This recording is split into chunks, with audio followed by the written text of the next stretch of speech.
Hi, today I'm ready with me Zenfone 10 and I'll show you how to create home screen folders on this device.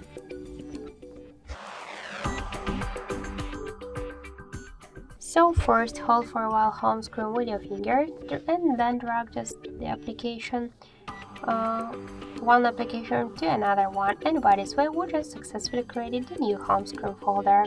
If you want to rename the folder, just tap once on the name and enter the new one, for example the apps.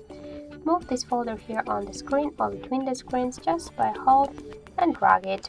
If you want to remove the application from the folder to the home screen, hold and drag it to the home screen. If you want to remove it from the home screen or from the folder, hold it and drag it to remove icon. Don't worry, you'll stay with this application in the apps menu. You just remove the shortcut from the home screen. And also, if you want to remove all of the folders with all of the applications with a folder together, hold the folder and drag it to remove icon. So that's it. Thank you for watching, and if you like this video, leave thumbs up and subscribe.